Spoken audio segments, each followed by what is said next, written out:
طعنا هولي زخوركم تخاتات ريبورتر دانيال كم يكنيهم كم تدخل جديد لما مس ممر أبرها تدخلوا تملسنا مسينا لنا زي ريبورتر دانيال يو أنا خا دانيال كورب زاويري ولو ما أنت حسنا زلنا حساب أو دمتنا تنا تقرأ ويقعدنات وي VIP تقرأ مالتي بس كحزي تيسر حلو زين إحنا لو ما أنت كنت مسينا زلنا أقدمنا ريبورتر دانيال صراحة كابز جمر أو كان أي ويصير سي برنامج مثلاً مش ممرورات تمساس البرنامج سرحنا على نيرنا دنات شعو تزي تكاجي أو أمريكا كم سيفيك محور أو أمريكا في التاريخ مثل زنارة السو مسيرة جرنا وجينا نيرنا برنامج سوزير أخ مختلو يخم لو مخ زلوا معنا ممكن داسسينا سلازم سنة تصون كم تدخل زي قدمكم ممرورها كم يمكن عندهم صبوا كرم حزب برنامج سرحنا لينا نخلي برنامج لنا سرح زلنا تنام فلما زيري وكله سلاز خولجن عملنا إنه ما أنت سفح زلا تحس كله نايو سلاز كم وجسي تتاريخ كل جمرينا حجرة جراي كبهال كله ناس النت دمت حجرة جراي هي مالتيو تو حجرة جراي زل تاريخ كتائب سو ما وجسي كابي متيو تأيو زرقي ويزوق قام تقول خلينا نخلينا ثم حسات زياتهم كم وجس خنقورمو لو كله تزرزر كل متى يقني لي كمتي قديم كاز حبر كايوتي ناي دمصي دنات دمصي نصانت تግራይ قدم يلو افتي منقسقاس كغبر كلو تزنور منقسقاس تي حقنتاتو تايو كعوت تايو تزحزو علامه زول تزراربنا نيرنا نمنتاي يو كومزي مسله منقسقاس موصيو موغس خبئيو زبل مرأي صبو مسلني اب تግራይ ننوح وان ناي نصانت حتو ناي هاجرنت حتو يلعل صنيحو صفحاتون طلقاتن قصالنتن تقرارص خون يخون تزي كوينو ننوح وان ناي تግራይ هاجرنت محتاج تصنحي تي ناي 17 برتاو قالسي ون ولا نهاجر تግራይ مسرتات زي كونه ግን بستوسنه ملكو اوتونوميس ወይ كازي مثل 10 سنه حيزو هاجرنت زول اجندا يولون ناي هاجرنت بروجرام اي حسن ግን اوتونوميس مثل 10 سنه ديمقراسياو معرنت زبل عبليلو صنيحو بزتي عبلال زنبرفتي زحلفنا مدرخات شي ግን افتي كلتشحن 12 أكاوي بقلع تግራይ هاجر يزقبا هاجر بينا هنكون زقبا نازبل بود بدرجة ودو ناس أن تግራይ بس بعلي يا برنامج أسفيرو فقال سلو جميرو تزرعهمو سلات شعو كلا زنورا ودواتون ناي مودة تعدل سكن فتن تزي كوينو ناي تግራይ ناي ناس أن تقعزو زعنقفا ايكونان نيرن غاليان كونفدريشن ناي مودات هازين فتن يلن افتي شعوان زمصاو دوات نيرن دحر تي زغطمه جينوسايد كل سب فلطوي دحريتي ناي نصانت زبل حتو عريو تግራይ اب ايثيوبيا خوينا ولا تخايلكا ولا زغدف غديفكا نمنوار اب زي كالولو بركي كم زبصحت تبعل تخونتات قلص غيرو قطيلوم ود سالساويانون بروجرامم ابزي تግራይ ማእከል ጌርካ ግን ናይ ትግራይ ረውሓ ብዘረጋግጽ ምስ ኢትዮጵያ መስራሕ ይካልዩ ፌደሬሽን ህዝቡን ክሰርሕሉ ይኽእል ይዝብለፍት መጀመሪያ ዝነበሮም ፕሮግራሞም እንደገና ሪኦም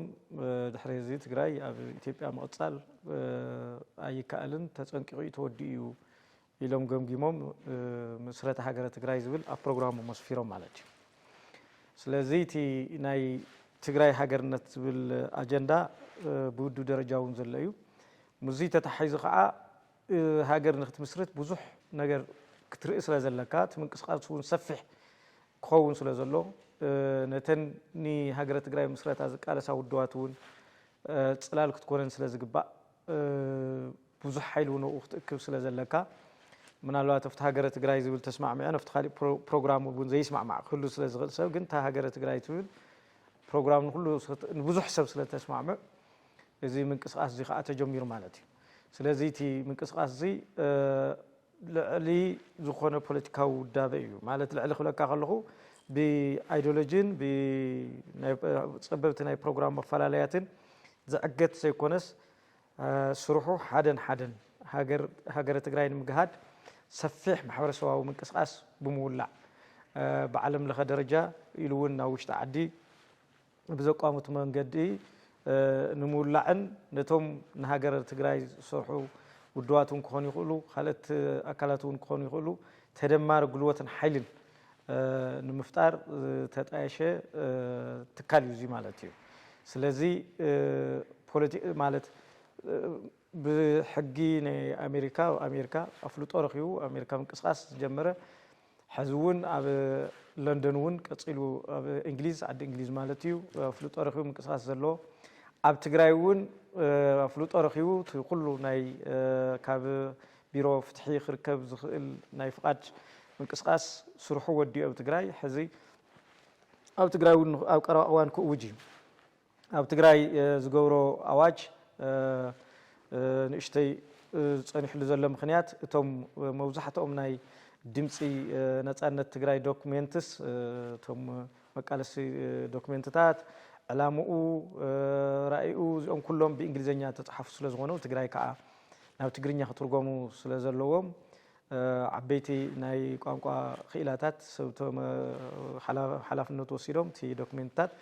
ይትርጎምሎ እሱ ተተርጊሙ ምስ ተወድአ ዕላው ክኾን እዩ ምእንታን ኣብቲ ዕላው ክኸውን ከሎን ቀፂልካ ናብ መደባት ክትቅይሮ ከለካ መደብ ክሰርሐሉ ከለካ ትግርኛ ክኾን ስለ ዝግባእ ኩሉ ሰብ ምእንታን ከንቦ ብስሩ እውን ትግርኛ ክኸውን ስለ ዘለዎ ማለት እዩ ምናምን ዘይምናምን ጥራሕ ዘይኮነስ ሃገረ ትግራይ ክንምስርት ክንብል ከለናስ ሓደ ካብቲ ክንምስርተሉ ንደልዮ ዘለና ቋንቋና ከዓቢ ባህልና ከዓቢ ብቋንቋና ክንዛረብ ቋንቋና ናይ ትምህርቲ ክንገብሮ ምህቃን እዩ ስለዚ ኣብ ትግራይ ዝግበር ምንቅስቃስ ኣብ ትግርኛ ክምስረት ስለ ዘለዎ ካብ መጀመሪኡ ጀሚሩ በዚ ክጓዕ ስለ ዘሎ ጥንቃቐ ስለ ዘድሊ ይትርጎም ስለ ዘሎ እምበር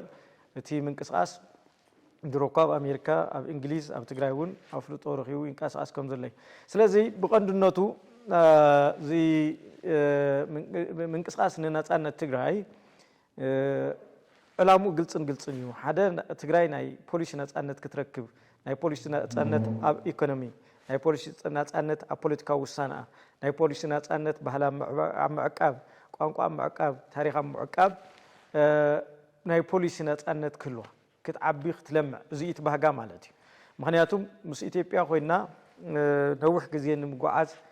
ዋላ ተፀሚምካ እውን ተመኪሩ ውድቀት ኢሉ እውን ጆኖሳይድ ብዙሕ ምክኣል ከምፂ ይኽእል ተባሂሉ ዝተመከረ ስርዓት እውን ጆኖሳይድ ስለ ዘዋለደ ከይድና ተህዝ ትርእይዎ ዘለኹም ኩነታት ኣሎ ትግራይ ብኢኮኖሚ ኣብ ዝኾነ ስራሕ ክሰርሕ ኣብ ዘይትኽእለሉ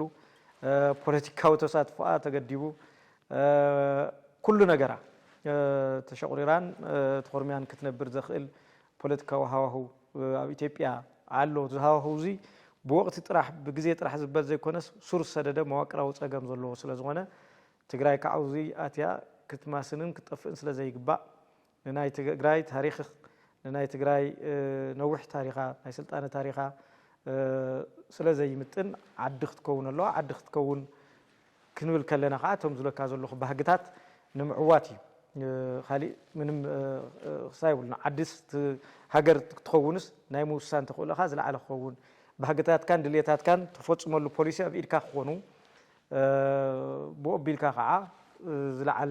ኢኮኖሚያዊ ዕብየት ፖለቲካዊ ሓርነት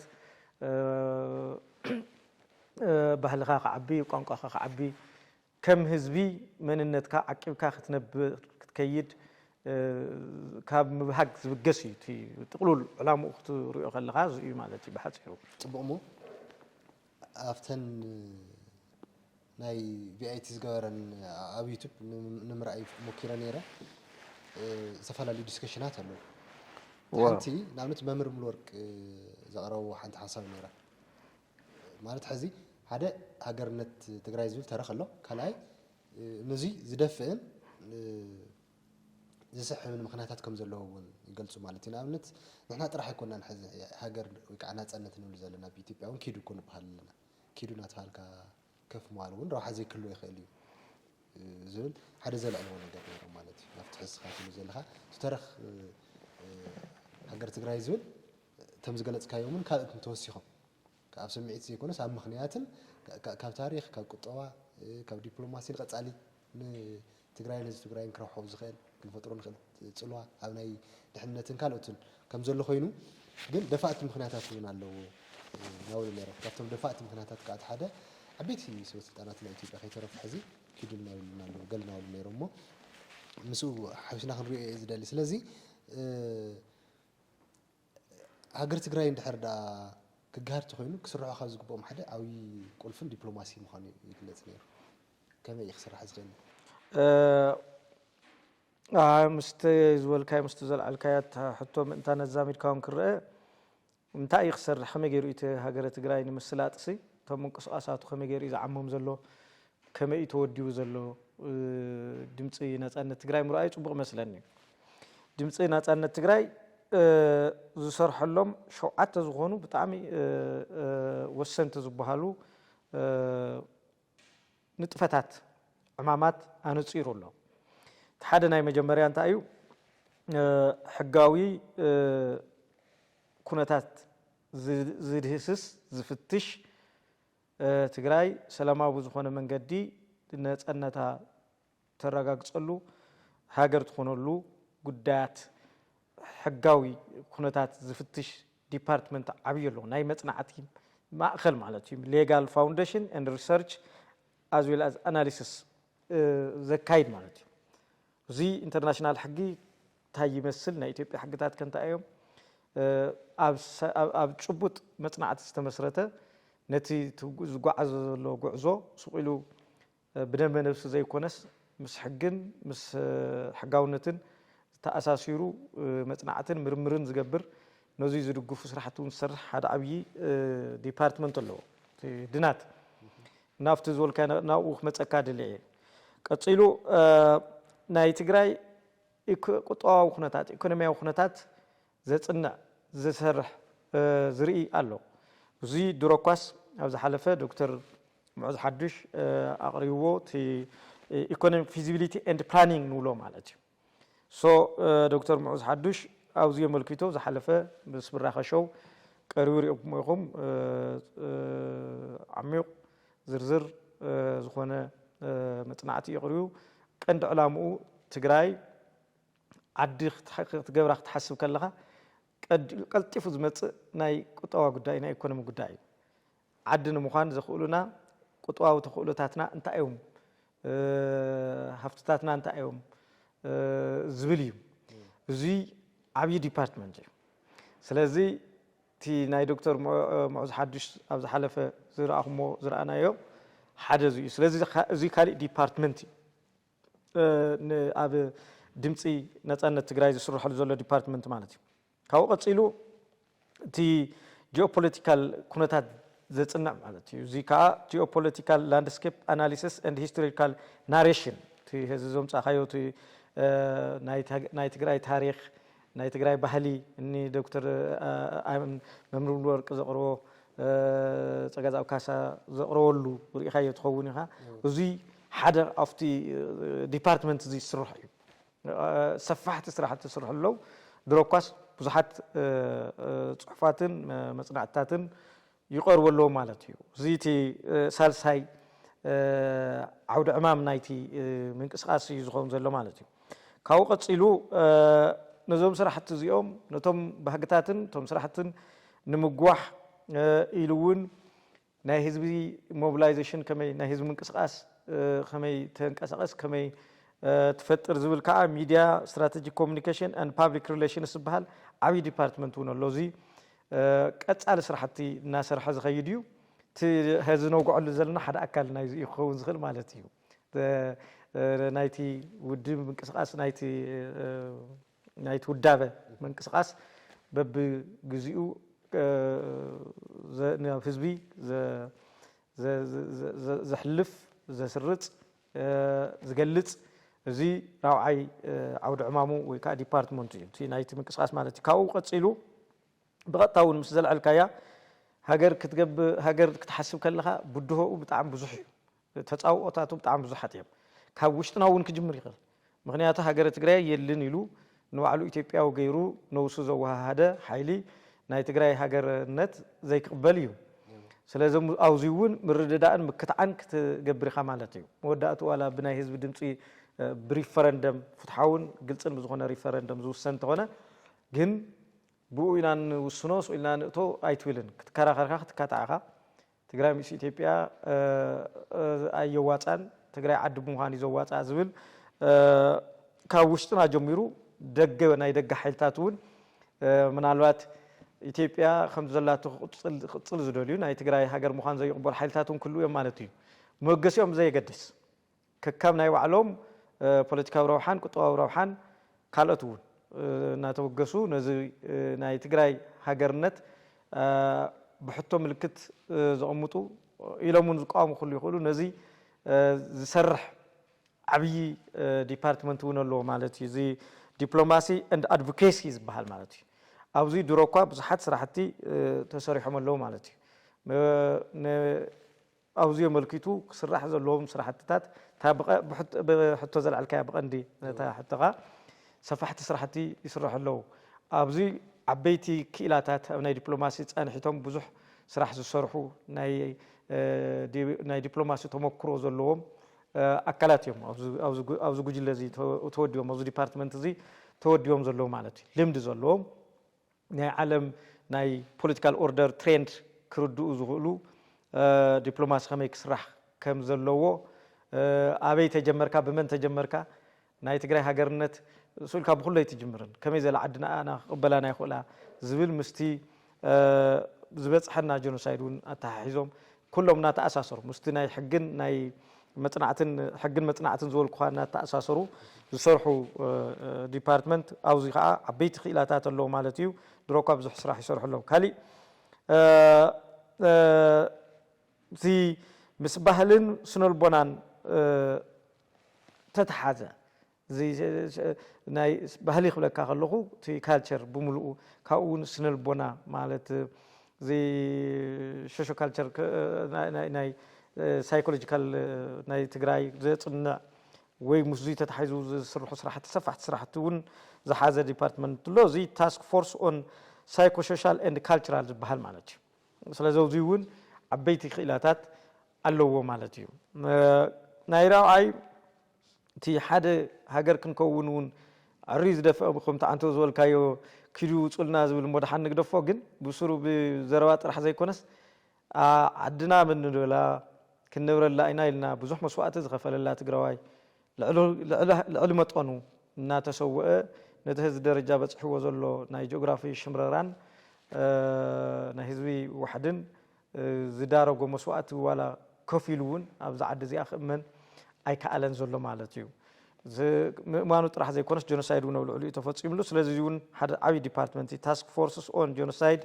ጀስቲስ ኤንድ አካውንታቢሊቲ ሜካኒዝምስ ዝበሃል እውን ኣሎ እዚ እውን ሰፊሕ ስራሕ ተሰሪሑሉ እዩ ኣብ ክስታይ ዘሎ ስለዚ እዞም ሸውዓትዮም ዓውደ ዕማማት ትብሎም ወይ ዲፓርትመንት ኢልና ንወስዶም ክስርሑ ዝግብኦም ኣጣይሹ ወዲቡ እዩ ዝኸይ ዘሎ ማለት እዩ ስለዚ ናይ ዲፕሎማሲ ስራሕ ስለ ዘልዓልካይ ናይ ዲፕሎማሲ ስራሕ ድሮ እኳ ብዙሕ ስራሕ ተሰሪሑ ኣሎ ሃገር ክትምስርት ኮይንካ ብዙሕ ፃዕሪ ብዙሕ ምእማን ኣሰላልፋ እውን እውተለኻ ብምርኣይ ንረብሓኻ ክውዕል ምግባር እውን ዝሓውስ ስለ ዝኾነ ሰፊሕ ስራሕ ይስራሕ ኣሎ ስለዚ ዘልዓልካዮ ኣገዳስነት እዩ ምእንታን ምስኡ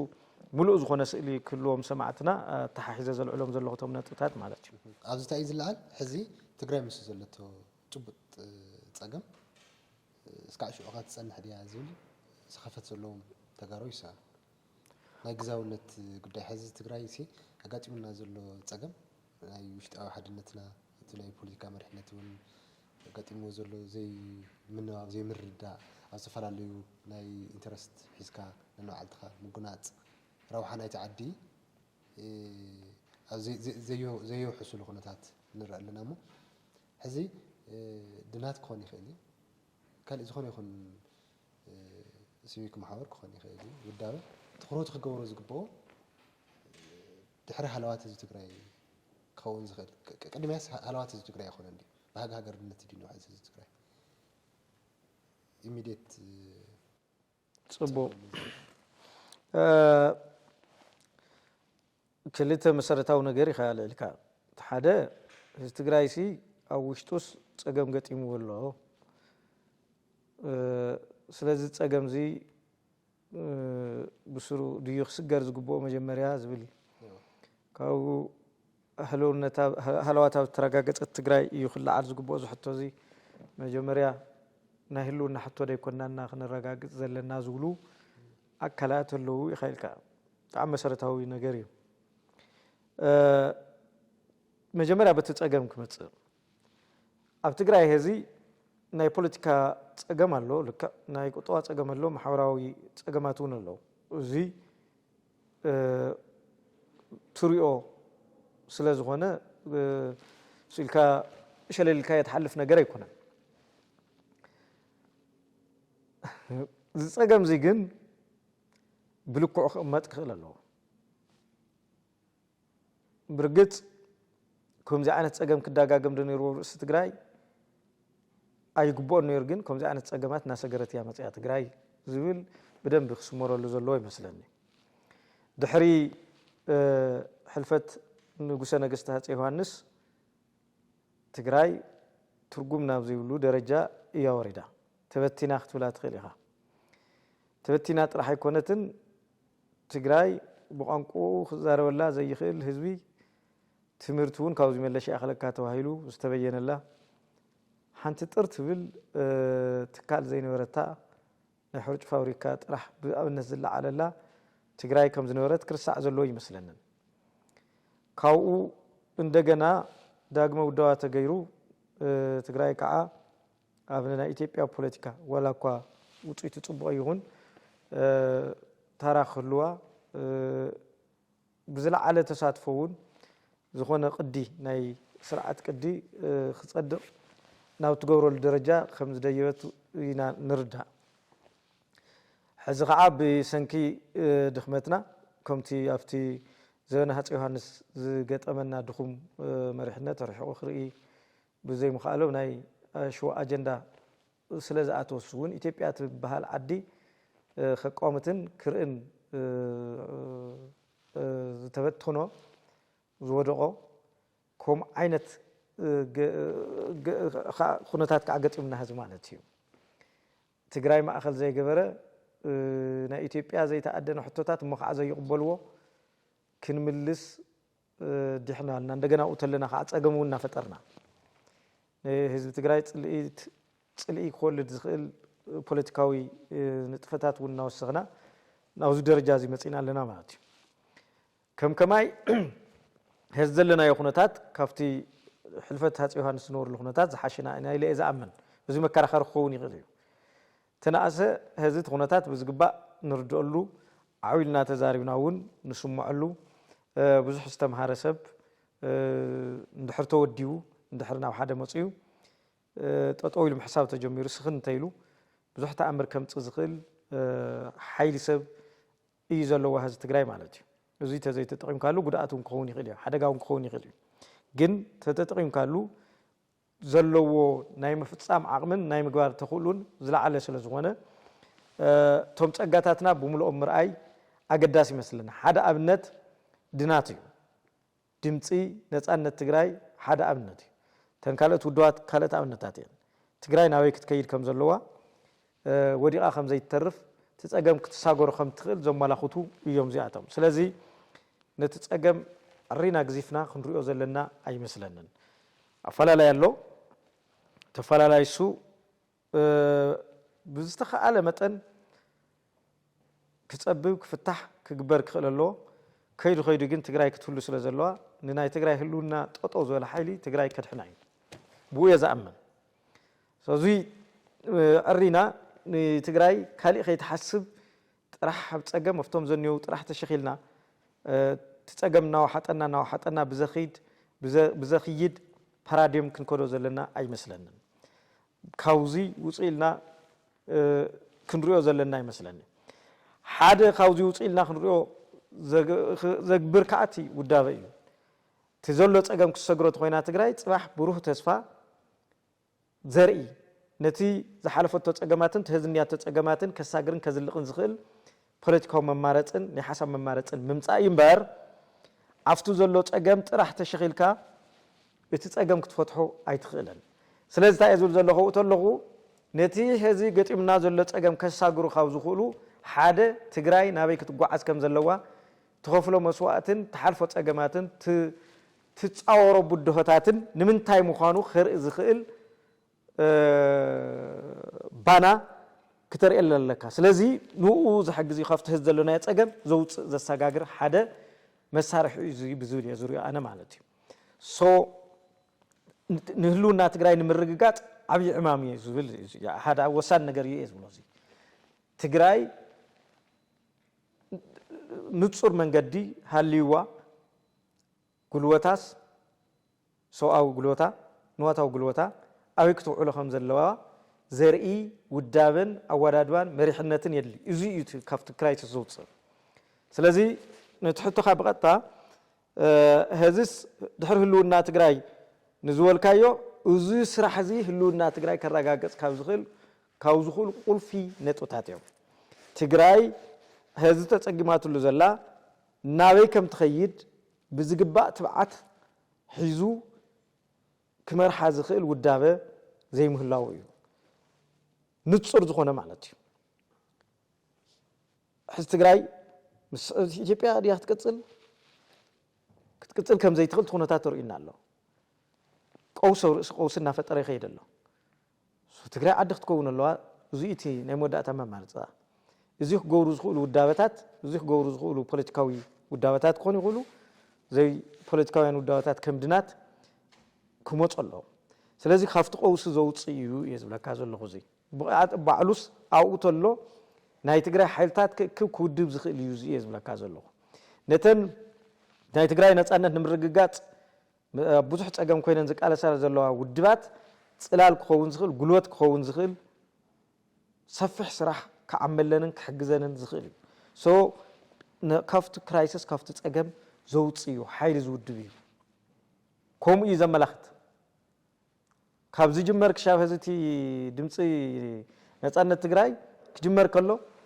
ዝነበረ ሰብን ህዚ ዘለዎ ተደማፅነትን ህዚ ወስኹ ሓይሊ ሰብ እንተትርኢ ሰማይ መሬትን እዩ ኣብ ትግራይ ክእወጅ ከሎ ከዓ ከም ዓይነት ምንቅስቃስ ከም ዝፈጥር ፍሉጥ እዩ ስለዚ ካብ ቀውስን ውጥረትን ክትወፅእ ትኮንካ ሓይልካ ኢኻ ክትውድብ ዘለካ ሓይሊ ክትውድብ ትኮንካ ከዓ ኣብ ንጹር ራእይን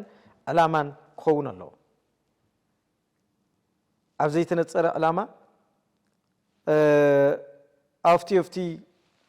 ስቁል ሸንፈለል ኣብ ዘትርፍ ኣሰላልፋ ኣብዚ ሓይሊ ክዘርቑ ዝኽእል ኣወዳድባ ሒዝካ ይኮንካን ካብቲ ቀውሲ ተውፅእ ስለዚ ባዕሉ ነቲ ዘለናዮ ቀውሲ ንምፍዋስን ካብኡ ንምፃእን ሓደ መሳርሒ ቁልፊ መሳርሒ ኢለ እየ ዝወስዶ ስለዚ ኣይፃባእን ብዝብል እንትዓፀኽዎ ፅቡቕ መስለኒ ፅቡቕ ናይ መወዳእታ ክገብራ ሕዚ ቅድምና ናገለፅካ ነርካ ነተን ባህጊ ሃገርነት ሒዘን ዝቃለሳ ዘለዋ ውድባት ፅላል ክኾነን ይኽእል ኢና ኢልካ ነርካ ብፍላይ ተደጋጊሙ ዝግለፅ ውናት ብብርኪ ውድብ ነፃነት ሃገር ሳልሳይ ወያነ እውን እኒኦ እዩ ኣብ መጀመርያ ስለ ዘይነበረስ ብዙሕ ግዜ ፕሮግራሙ መስተኻኺሎም እዮም ሳልሳይ ግዜ ንወን መጀመርያ ግዜ ተፀራሒ ምዃኑ ይፍለጥ እዩ ንውናት እውን ሓዊስካ እንቶም ባህጊ ሃገርነት ዘለዎም ውድባት ብሓፈሻ ንኦም ኣብ ምድጋፍ ከመይ እዩ ክሰርሕ ዝኽእል ቪኣይቲ ክብል ደልየ ማለት ብስርሑ ናይ ብሓቂ ሃገርነት ትግራይ እንድሕር ክረጋገፅ ኮይኑ ክረጋገፅ ዝኽእል ብፖለቲካዊ ውድባት ዲ ክረጋገፅ ዝኽእልስ ብሲቪክ ማሕበሪ ክረጋገፅ ዝኽእል ዝብል ሕቶ ኣየልዕልን ዶ ከመይ እዩ ተመክሮ ናይ ዓለም ሕዚ መን ሒዝዎ ተበጊሱ እዩ ዝብል ኣሎ ካልኣይ እቲ ሕዚ ዘለናሉ ናይ ትግራይ ኩነታት ይፍለጥ እዩ ነዚ ሕቶ እዚ ክገጥሞ ዝኽእል ፈተና ምናልባት ካብ ውሽጢ ትግራይ ካብ ሕወሓት እውን ክጅመር ይኽእል እዩ እስካብ ሕዚ ዝተቐየረ ነገር ስለዘየለ ማለት ይቐፂሉ ካብ ኢትዮጵያ እውን ካብ ኣፍሪካ እውን ክኾን ይኽእል ካብ ማሕበረሰብ ዓለም እውን ነዚ ተመሳሳሊ ባህጊ ሃገርነት ዝግንፀልና እንድሕር ዳ ኮይነን ኣነ ክፀልኦና እዩ ዝብላ ሃገራት ከም ዘለዋ ፍሉጥ እዩ ካብ ሕዚቱ ክግጠም ዝኽእል ቻለንጅ ምዃኑ ኣብቲ ናይ ቪኣይቲ እውን እናሰማዕኹ ነይረ بقول لك ناس أزيكونا قلنا ناس عنت أوش تهجرات كنا نزك على ساعة كلنا تجزاتهم كنا خلا دمت كنا خمس خلاهم زقلت سلوك نتحتلو مع تيزيا لمدة خنجورة بو زي أكو عنتون تنكفنا ياندينا تي بزيد سلوا عدتات هجرات ያው በስተፈላለየ መንገድ ድኽሪኦ ከም ዝغላ قሚጥና ስለ ዝኮና በቲ ኣብቲ ስትራቴጂክ ዶክመንት ናይቲ ድናት ከባቢ 57 ገጽ ዝኣክል እቲ ስትራቴጂክ ዶክመንት ሰፊሕ እዩ ዝርዝር እዩ ንሕድሕድ ቡድሆታት ከመይ ክኽየድ ከም ዘለዎ ኣብኡ ኣቕሚጡ ዘርዚሩ እዩ ናብ ህዝቢ ተተርጉሙ ኦፊሻል ክኾን ከሎ ኩሉ ሰብ ከንቦ ይኽእል እዩ ንሱ እዚ ካብፍታ ዝበልካያ ግን ብተመክሮ ደረጃስ መን እዩ ሃገር ንምምፃእ ዝተወደደ ፖለቲካዊ ውዳወደስ ወይ ምንቅስቃስ ዝብል ክልቲኦም ሒዝካ ምኻድ ብጣዕሚ ይከኣል እዩ ዝፃባእ እውን ኣይኮንን እየ ዝብለካ ተመጋገብቲ እውን እዮም ንኣብነት ናይ እስራኤል ሃገር ምስረታ መጀመርያ ብምንቅስቃስ እዩ ተጀሚሩ ድሕሪ ካልኣይ ኩናት ዓለም ቅድሚኡ ነበረ ናይኮንኩ ዝብለካ ዘለኹ ድሕሪ ካልኣይ ኩናት ዓለም ግን ምስ ዝበፅሖም ናይ ጀኖሳይድ ጨፍጫፍ ተታሒዙ ቆሪፆም ኣትዮሞ ስለዚ ምንቅስቃስ እዩ ነይሩ መጀመርያ ድሓር ናብ ፓርቲታት ዓብዪ ክኸውን ይኽእል ካልእቲ ናይ ሃገር ምስረታ ዝጅምር ብሙቭመንት ክኸውን ይኽእል እዩ ብሃጊ እንድዩ ክትብህግ ከለኻ ናብ ብዙሕ ነገር ኢኻ ትኸይድ ወይ ፖለቲካሊ ኦርጋናይዝድ ኮይንካ ትመፆ ናይ ባዕልኻ ኣይዲዮሎጂ ኣሊኡካ ናይ ፖለቲካ ፓርቲ ቆመና ሒዝካ ምምፃእ እውን ይከኣል እዩ ምንቅስቃስ ጌርካ ነቲ ኩነታት ምብሳል ነቲ ዘኒ ኩነታት ምንቅስቃስስ ብምንቅስቃስ ኣቢልካ መፅላው ምብሳል እውን ይከኣል እዩ ንኣብነት ኣብ ትግራይ እቲ ንምሓር ዝነበሩ ሲቪክ ማሕበር ነይሩ ቅድሚ ውናት ምዃኑ መብዛሕትኦም ናይ ውናት ኣባላት ካብኡ ዝተቐድሑ እዮም ብልካ ትወስዶም ትኽእል ኢኻ ሰብ ሕድሪ እወ ምንቅስቃስ ባህግታቱ የመላኽት ነይሩ ማለት እዩ ሰውኡ ኮይኑ ናይ ትግራይ ሃገረ ምስረታ ፀሉን ተንቀሳቒሱን ድሓር ቶም ናይ ውናት ኒኮላስ መራሕቲ ክትብሎም ትኽእል ኢኻ መፅኦም ካብኡ ናትና ከም ተመክሮ ተወሲድካያ ማለት እዩ ብጭቡጥ ሕዚ ግን ምንቅስቃስ እውን እኒአ ውድባት እውን ኣለዋና ንሕና ስለዚ ብተመክሮ ከምቲ ዝበልኩኻ ኮይኑ ናና ክንመፅእ ከለና ክልተን ተዋዲደን እየን ክሰርሓ ዘለወን እየ ዝብል ኣነ ድናት ድምፂ ነፃነት ምንቅስቃስ ትግራይ ሰፊሕ ናይ ዲያስፖራ ኣካባቢ ከንቀሳቀስ ሞቢላይዝ ክገብር መዓት ክኢላታት ዘለዎ ናይ ፖለቲካል አይዲዮሎጂኦም ብዘየገድስ ግን ናይ ትግራይ ሃገርነት ዝጠልው ኣምብሬላ እዩ ዓብዪ እዩ ኣብ ዘን ውድባት ክትኣቱ ከለኻ ሃገረ ትግራይ ዝብለ ፕሮግራምን ሓንቲ እያ ካብኡ ናይ ስርዓት ዕዳጋ ከመይ ይኹን ማለት ዝብል ክህሉ እዩ حقوق كابيتاليزم كوين سوشياليزم نو سوري سوشيال ديموكراسي ليبرال ديموكراسي بإيكونومون بزيتات هذوزي زاتو سب أفتم برنامجات almost ولا I don't know وش تاو خستام يفلتكون كل عينة برنامج تقبل ريو ويس أفتم عند برنامج تقبله أفتم كالت جن زي تقبلون أولي جورديو ما يجورون يفلتكون بزرزر تي ناي ملا سرعتهم جن تايل كأخذ وسد كمبارتن تحرتوري اللي أخاهون كا أبروغرامز تسمع معه أكل كل يوم علتي سلزي أو أخذ كم زي خل سب جن هاجر تجري زبهك عبي أمبريلا من قص اسمه الله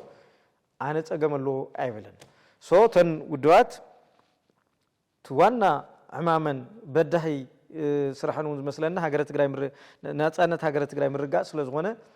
أبزانة وزيا ماكسيمم خدوخ شاوز غلو مستمن قصاص كسرحو علوم سلازي تماغاغبتن تحاغاغستن بر تصاوو لهم ايكونم كصاوونا يخولو مالتي زي زودا دنات سروح حنتن هاجره تግራይ ጋህድን ምግባር ሰፊሕ መንቀሳቀስ ሙላዕ ናይ ዲፕሎማሲ ስራሕ መስራሕ እዩ መጽናዕታት ምግባር እዩ ትግራይ ሃገራዊ ቅርጽ ክትሕዘሉ ትኽእል ማሕበረሰባዊ ድሉነት ስነልቦናዊ ድሉነት ባህላዊ ውዳበ እዚታት ጥራሕ መስራሕ ስርሑ ፖለቲካል ስልጣን ክሕዝ ኣምቢሽን የብሉን ማለት እዩ ውራዩን ኣይኮነን ማለት እዩ ተን ውድባት ግን ክልተ ነገር እዩ ክልተ ኣማም ንዮን ፖለቲካዊ ስልጣኑን ክሕዛየን ሃገረ ትግራይ ምግሃዱን ክሰርሓየን ስለዚህ ትናይ ፖለቲካ ስልጣንን መሓዝ ስርሐን ናይ ቤንን ገይረን ኣፍታ ሃገረ ትግራይ ምግሃድ ትብል ግን ምስ ድናት ሓቢሮም ክሰርሐሎም ድናት ከዓነዚ ነቲ ሃገረ ትግራይነት ድልየቶም ድጋፍ ክህብን ሓጋዝ ክኸውንን ተናዊ ክኸይድን ግድን ይኸውን ስለዚህ ዝፃባእ ነገር ወላ ሓንቲ የብሉን ዝዳጋገፍ ነገር እዩ ዝረኣየኒ እዚ ትኸውን ኮይኑ ነዚ ምርዳእን ብቕንዕና ምቕባልን ግን ብጣዕሚ ገዳሲ ይገብሮ ማለት እዩ ካብ ዝኾነ ጥርጣረ እናተወገስካ ዘይኮነስ መጀመርያ ዝኹንነት ዘይትቕበልሞ ኣውዚ ክሉ ዝኽእል ሕቶታት ተልዕልሞ ድሓር ፀገም ተገጢሙ ምልዓሊ ዝተዝሓሸ ገና እናሃለወ ኣብ ሕቶ ምልክት ምእታው ታኢኻ ትብሎ ምፍራጅ ብያነ ምሃብ ኣየድልን ድናት እውን ክብይን የብሉን ተንውድባት እውን ክብይና የብለንን ምክንያቱ ድናት ናይ ተንውድባት ፕሮግራም ከንብብ ኣለዎ ብፍላይ ምስቲ ናቱ ባህጊ ምግሃድ ሃገረ ትግራይ ተንውድባት እውን ናይ ድናት ስትራቴጂክ ትልሚ ክሪኦን ከንብኦን ኣለዋን ኣብኡ ስቴክ ሆልደር ምዃንን አንደርስታንዲንግ ኦፍ ሜሞራንደም እውን ከኣስሩ ክኽእሉ ኣለዎም ኦቨርላፒንግ ናይ ስራሕ ዳፕሊኬሽን ኦፍ ሪሶርስስ እውን ከይገጥም እዚ ክገጥም ከሎ ናይ ሮል ኮንፊዥን እውን ክገጥም ስለ ዝኽእል ንጹር ብዝኾነ መንገዲ ክተኽእል ኣሎ ድናት ነዚ መስርሕ እዚ ዝሕግዝ ሰነዳት ከዳልሉ ኢለ ይኣምን ማለት እዩ ተንውድባት በዚ መንፅር አይ ሆፕ ኣብ ትግራይ ኦፊሻሊ ምስተ ላውንችድ ምስኮነ ኦፊሻል ምስኮነ ዝዝርብ ዚ ክካየድ ኢለ ዝኣምን ተንውድባት እውን ባዕለን ኣብቲ ላውንቺንግ ምግባር ክርከባ እየን ቅድሚ ላውንች ምግባር እውን ምክክር ክግበር እዩ ምስኣቶም በስኢልካ ኣይኮነን ኣበይ እንታይ ኢና ንሰርሕ ዝብል ነገር ምክክር ክግበር እዩ ስለዚ ንሓደ ዕላማ ንዓምም ስለ ዘለና ዘጓንፅ ነገር የብሉን የግዳስ ሓጋዛይን ደጋፋይን ተደጋጋፋይነት ተራ ዘለዎ ኢለ ዝኣምን ዝኸርኩም ተኸታተልትና ሎሚ ናይ ዝመፀና መደብ ነቲ ተኸታተልኩም ይመስል ነይሩ ስለቲ ሰናይ ምክታልኩም ከመስግን ሰላም